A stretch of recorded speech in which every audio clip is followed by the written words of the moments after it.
Hello and welcome to What It Takes. I'm Tom Landon. The world is beginning to learn what athletes in the Blue Ridge region have known for decades, and that's the fact that our mountains and valleys are incredible places for runners, paddlers, and both road and mountain bikers to hone their skills while building their strength. My guests today include a local with a history of promoting the outdoors and a newcomer who is just learning about the wealth of training opportunities in the region. Landon Howard has been president of Virginia's Blue Ridge for over a decade and was one of the first to understand the link between economic development and opportunities for activities outdoors. Nicola Cranmer is the general manager and founder of VBR 2024 professional cycling team, has recently partnered with Howard's organization to make Roanoke the headquarters of the first world-class cycling team in the region. Thank you both for joining me today. Really looking forward to learning more about this endeavor. So Landon, let's just start with you because some people may not know exactly, we know what Virginia's Blue Ridge is as a place, but what is it as an organization? Well, we are what's called a destination marketing organization. And to make it simple, our job is all marketing and management of hospitality and tourism industry, but our job really is to tell people who we are, what we are, and why they'd want to be here.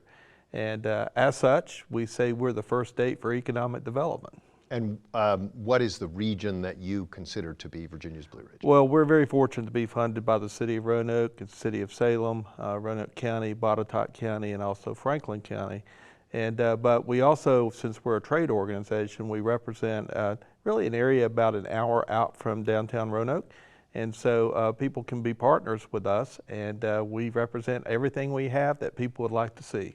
And before we talk too much again about the cycling, which I'm very interested in, how did you get where you are? How did you end up being in charge of Virginia's Blue Ridge? Wow, well that happened fortunately about 12 years ago. I was working in Mobile in a similar organization, Mobile, Alabama, and also prior to that in Chattanooga, Tennessee. And so I got into this industry purely by accident. Was looking for a job after finishing grad school. And said, okay, what am I going to do next? And I will tell you, I love this industry. We get to deal with an incredible number of people, customers, and most importantly, paint the very place image for a community. So when people in other parts of the world, they know who we are. And Nicola, I know you're fairly new to the Valley, so and I've read your bio, but it's pretty interesting. So tell us, how did you end up here, and what brought you to what you're doing now? Yeah, it's a long story, which I'll try and condense for you. But I'm originally from England and grew up around horses, and came to America in 1986 and landed in Marin County, which was the birthplace of mountain biking. And I was really fortunate to meet some of the pioneers of mountain biking back then, and got swept up in that momentum and got into cycling.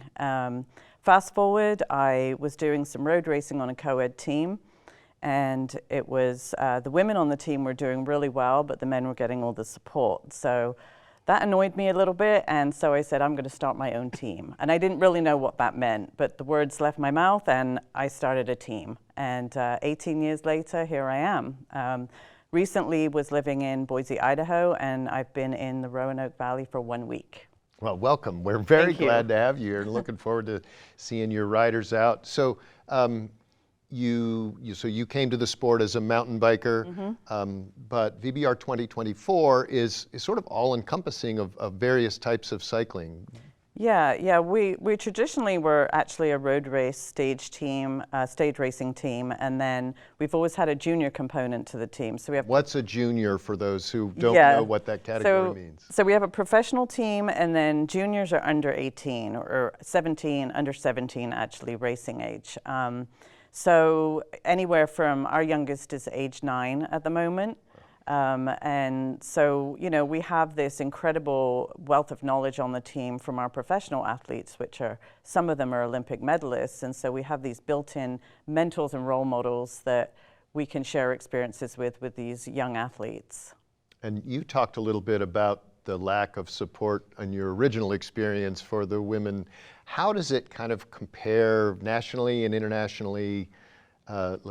I know how it is in soccer and many other sports, but just paint the picture for me in terms of what does it look like in terms of women who seek to be professional athletes or very accomplished athletes versus the men and the level of support they get? It's, the needle hasn't changed or moved much in the almost 2 decades that I've been running a team, but we do what we can just to, encourage women to participate in cycling and to be in sport, because there's so many other benefits to come out of sport, aside from the financial aspect of it. But now we have these amazing partnerships here in Virginia, which is really a blessing, actually, and it's been an incredible experience, because I have now a lot of people that are part of our team that are really invested in the team, and we're happy to showcase the region because it is absolutely incredible here in the Roanoke Valley.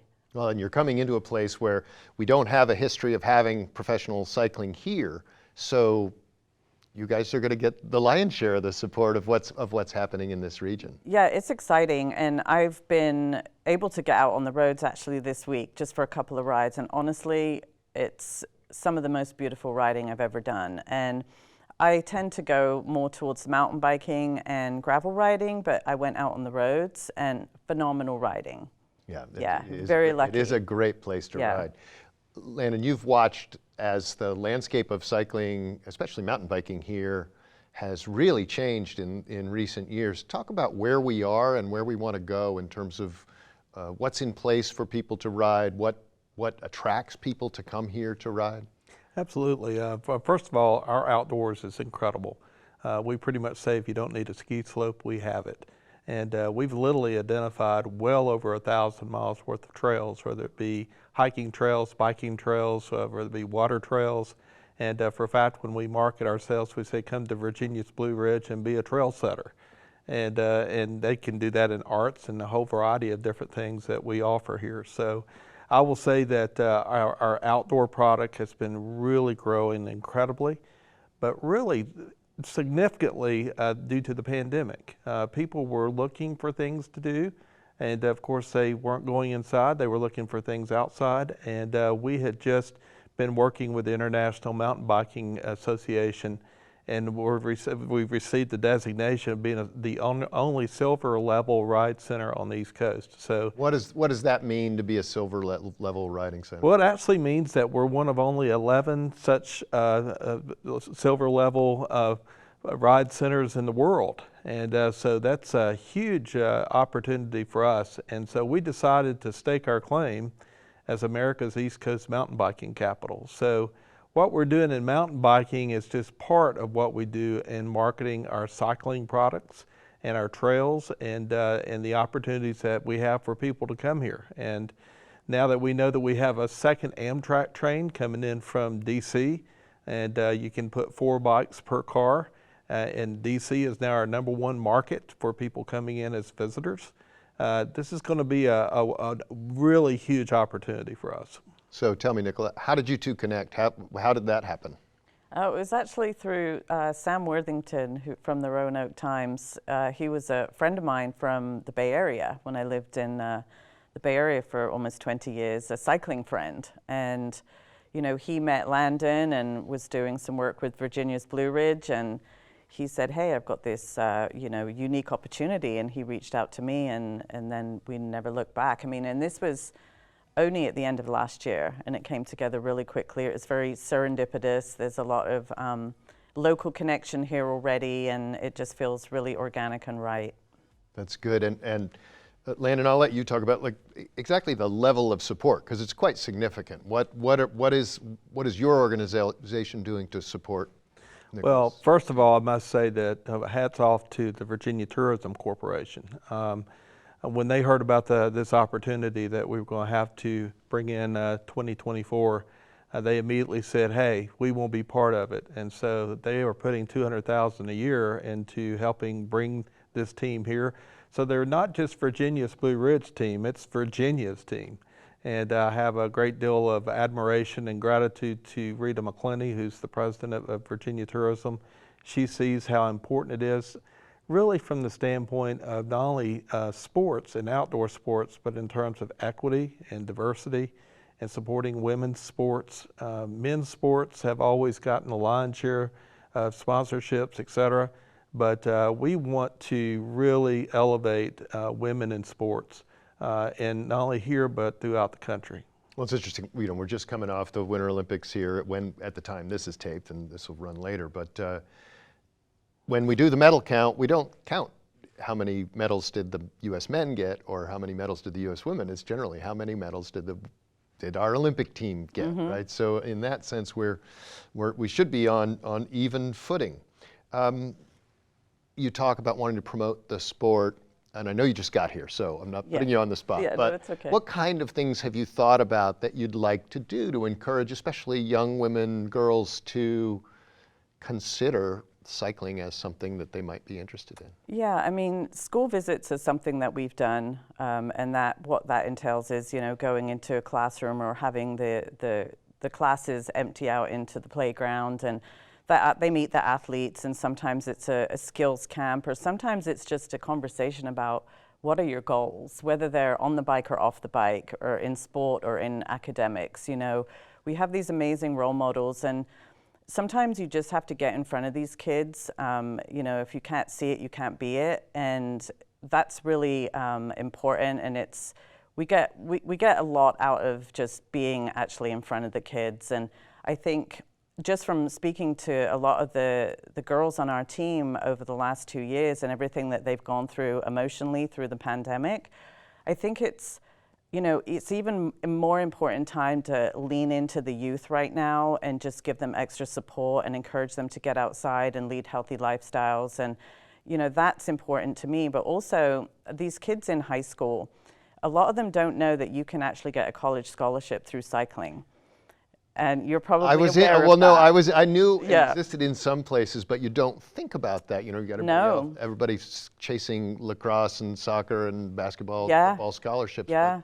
But there are actual colleges that have collegiate teams. I think, over 25, I think, in the country. And sometimes these colleges call me and say, hey, I have a scholarship that's gone unused, which is ridiculous because, there's plenty of people that can fill that criteria. So to me, the vehicle of the bicycle, if we can do more than just win races and, change lives and help kids get education through the bike, that's what's important to me. I mean, winning medals is incredible. I mean, we've won 14 gold medals, or Olympic medals on the team, a mixture of gold, silver, and bronze over the last 3 Olympic cycles. But the education and connection with the kids to that is a win for me. And it's so great. I mean, such a world-class team coming here. Tell me about, I've read some of the bios of the athletes. They're quite incredible. Just give our viewers a thumbnail sketch of who some of the pros are, and then maybe talk some about some of your juniors too. One of the athletes that's been in my program since she was a junior, Jennifer Valente, she currently lives in Colorado Springs. She's going to school there. She joined the team when she was, I believe, 17 years old, and she was a track racer, and she just won a gold and a bronze medal in Tokyo. So, and she won a silver actually in Rio as well, but she'll be here in a couple of weeks for a few days. She'll come in at the tail end of our junior camp. One of the other unique athletes in the program is Rukhsar Habibzeh, and she's a refugee from Afghanistan. She fled Afghanistan literally the day before the airport closed. She was there when the ISIS bomb went off, and it took a few months for her to get relocated into Virginia. So she's currently living in Fairfax, Virginia, and she'll be here next week also for our junior camp. So our goal with her not only is to just get her resettled, but also try and get her on the Olympic team for Paris, and she would represent Afghanistan. But yeah, hopefully that will be through the refugee program that the UCI puts into place, because there's no bike racing for women in Afghanistan currently. Right. Obviously. I'm sure. Yeah. And Landon, maybe you can speak to this a little bit too. One nice thing about cycling is that while to have a very high-end bike is thousands and thousands of dollars and a lot of expertise, as you promote the region, cycling really does have a fairly low barrier to entry, doesn't it? It really does, and as you learn to love it, you want to have the better equipment. And so our bike shops here in the region are doing really, really well. And we want to more of our youth to get out on a bike, get out in front of the screens and get more healthy if at all possible. And one of the things that really attracted us about this team is not only all the wonderful Olympians and pros that are on it, but the young people that are on it, the juniors, are exceptional people. I mean, if you interview any one of them, they are very accomplished.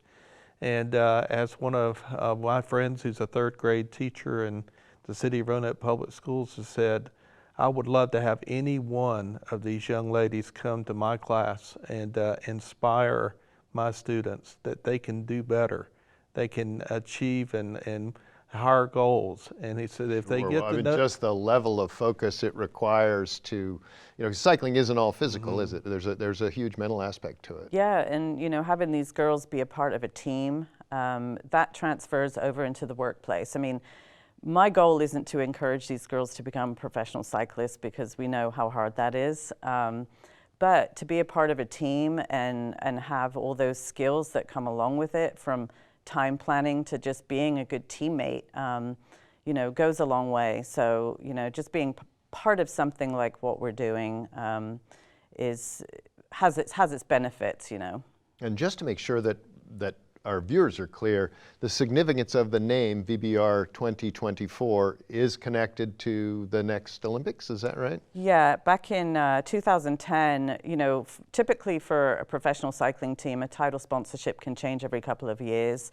And it's easy to lose track of the team and the program because the name keeps changing and the riders keep changing. So to anchor the program, we picked the Olympics. And at the time, Kristen Armstrong, who is the most winning female Olympic cyclist, was an athlete on the team, and she had already won 1 gold in Beijing and was directing the team. And so we came up with the name 2012 back then. And so we change it every 4 years to follow the Olympics. And you mentioned you've been able to get out on, we had beautiful weather here last week, so you were able to get out on the road a little bit. Have you been able to visit Carvin's Cove, which is our amazing mountain bike? Yeah, I did. You've done a lot of mountain biking riding. Yeah. How do you feel like our trails and the support and the maintenance of them all stacks up to some of these other places? Well, I was honestly really surprised at the infrastructure that's in place. And I'm just learning about Roanoke as, a mountain biking and cycling destination, honestly. And the rest of the world is going to hear about it really quickly, but there's so much in place already. World-class trails. I mean, they're technical. Lots of roots and rocks. I've been riding in the foothills of in Idaho for a while, which are super smooth and very flowy. Right? Yeah. And then you come here and you've got roots and rocks. So it makes for really good cyclists. I mean, if you can ride the trails here, you are a good cyclist. So. Well, I can tell you, I started mountain biking in the early 90s, and you used to get dirty looks and actually weren't allowed on many of the trails that are open now. But people are like, and first of all, my bike probably didn't belong on those trails because bikes have changed a lot. But Landon, in terms of working with local governments and things, because we do have this excellent facility at Carvin's Cove, but also, you can ride Mill Mountain, but there's also all kinds of other little places. Are you guys kind of always on the lookout for, you look at the topography of a place and say, we could put a trail in here? Well, we are working very closely with all of our governments, and they're very receptive. They are on board with this whole cycling initiative in 2024, and we're very blessed that they do see an opportunity for us to make economic development and economic revenue as part of this. So I think that's just going to be a constant thing that we're going to be doing. And you mentioned that your team members live in different places. Some are coming in for various events. Do you expect, I know the juniors are going to live with their parents wherever their parents are probably, but do you expect that more of your professionals will actually live here, or is it going to be more of a, they've already got a place where they live and they'll come in as it's appropriate or when it's time? I think they're going to be very surprised when they get here. First of all, the real estate's affordable. I know it seems maybe not like it is to the locals. To those of us who've been here a long time, but if you're in other places and you come here, it's affordable. which I love. I mean, you can have a regular job and buy a house, you know. And the topography that you keep referring to is world class. I mean, they will come here and see opportunities. And, you know, a lot of people now can work remotely. So that's a good thing too, to be living in a place like this and, you know, be able to work remotely. Because I'm guessing even if you're a professional cyclist, many of them also work. They have to have a job. Oh yeah, or they're still in college too.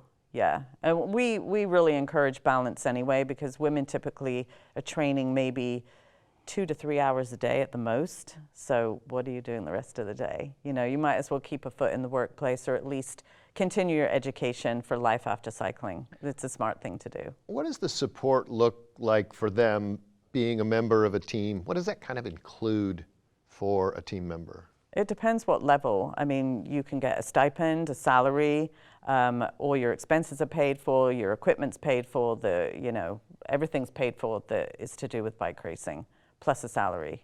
Right, which can be pretty expensive. I mean, a high-end, yeah, like just to ballpark the value of the bicycles you own, and this is always a question, cyclists never want to answer this question. No, because if someone sees one on the street, yeah, it's a couple $100. Yeah, right. No, right, but at the high end, it's not a cheap hobby, right? No, I mean, our race bikes, the way they are, the felt bikes with SRAM and zip and all the bells and whistles, you know, $8,000 or $9,000. Sure. Yeah. I haven't, the thing that I know the least about, and I consider myself to, I know a little bit about cycling, but Zwift.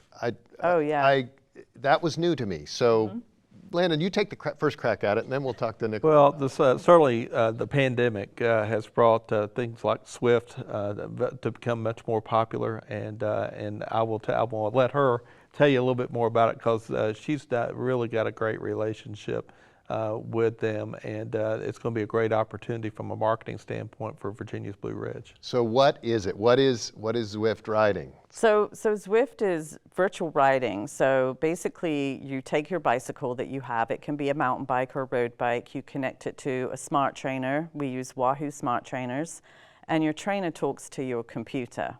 And so on the screen, there is a route, and there's an avatar, which is you. So it's human powered. So you're pedaling your bike and moving the avatar. So you can ride around these different routes in the world. They actually have one of the Richmond World's course. So if you want to stay local, you can stay local. But it's phenomenal. I mean, we've seen so much benefit come out of Zwift riding.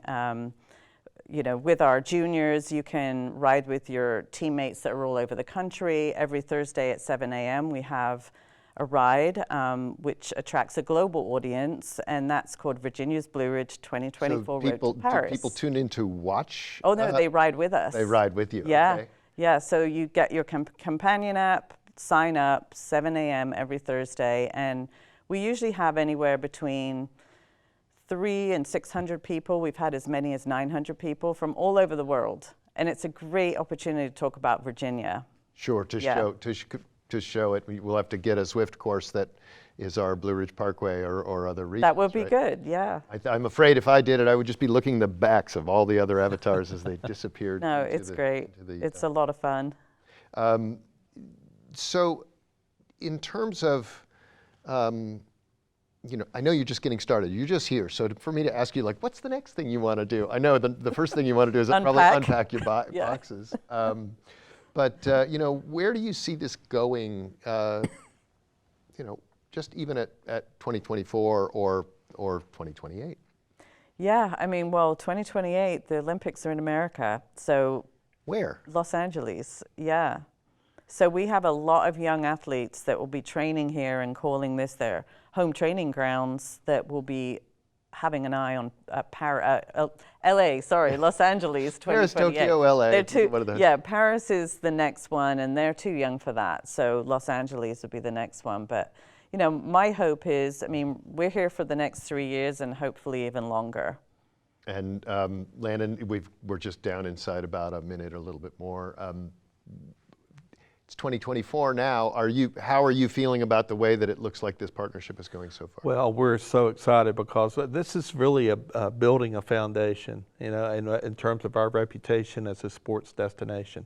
We already host more NCAA events than any place else in the United States other than Omaha, Nebraska. Our second annual Ironman event's coming up in June.